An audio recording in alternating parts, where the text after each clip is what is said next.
Assalamualaikum dan salam sejahtera bersama dengan saya Syafiqah Ishak dalam Semasa 4.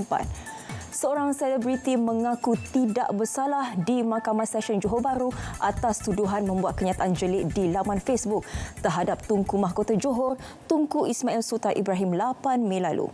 Tertuduh Patrick Teo Kang Yung membuat pengakuan itu selepas pertuduhan dibacakan di hadapan Hakim Kamarudin Kamsun.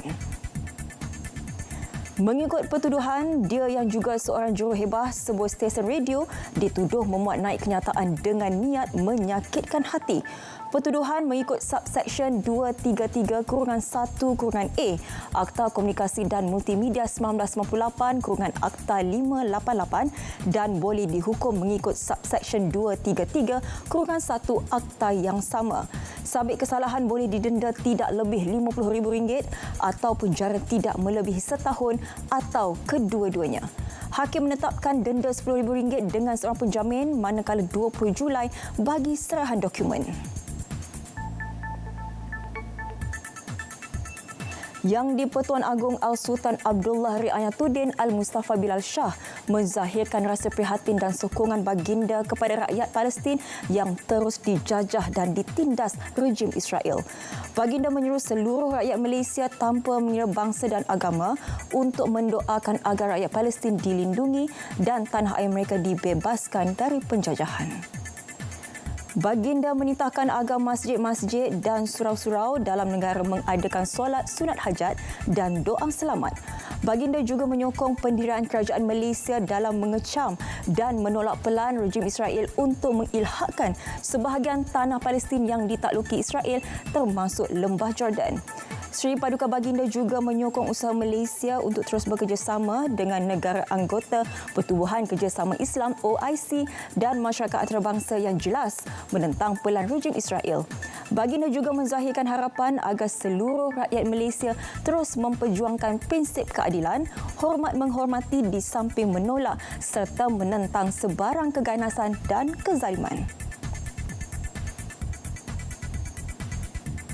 Muzium Negeri Terengganu akan dibuka semula kepada orang awam mulai Selasa ini. Pengarah Lembaga Muzium Negeri Terengganu Cik Muhammad Azmi Ngah dalam kenyataan berkata, ia beroperasi mulai 10 pagi hingga 5 petang setiap hari kecuali Jumaat. Proses nyahkuman dilakukan setiap hari sebelum waktu operasi. Bagi mematuhi prosedur operasi standard kesihatan, hanya satu laluan keluar masuk disediakan. Ia juga hanya dibuka kepada pelawat berusia antara 13 hingga 60 tahun.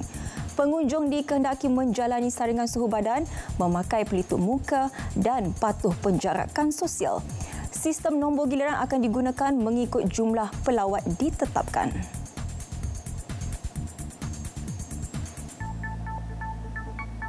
Seorang peniaga mengaku tidak bersalah di Mahkamah Session Johor Bahru atas pertuduhan memberi suapan kepada seorang penjawat awam. Tertuduh Chan Yi Seong, 36 tahun, membuat pengakuan selepas pertuduhan dibacakan. Mengikut pertuduhan, dia memberi suapan sebanyak RM500 kepada pembantu penguatkuasa Majlis Perbandaran Keluang untuk tidak dikenakan kompaun pada 20 April lalu. Tuduhan dibacakan mengikut Seksyen 17-B Akta Suruhanjaya Pencegahan Rasuah Malaysia 2009. Sabit kesalahan boleh dipenjara tidak lebih 20 tahun dan denda RM10,000 atau 5 kali ganda jumlah suapan mana-mana yang lebih tinggi. Hakim menetapkan jaminan RM10,000 manakala 20 Julai sebagai sebutan semula kes. Kes dikendalikan oleh Pegawai Pendakwa Raya SPRM. Akibat terbabas ke laluan bertentangan, 3 maut dalam kemalangan membabitkan 2 kereta di Jalan Titi Batu berdekatan Kampung Titi Batu, 18 Yan, Kedah semalam.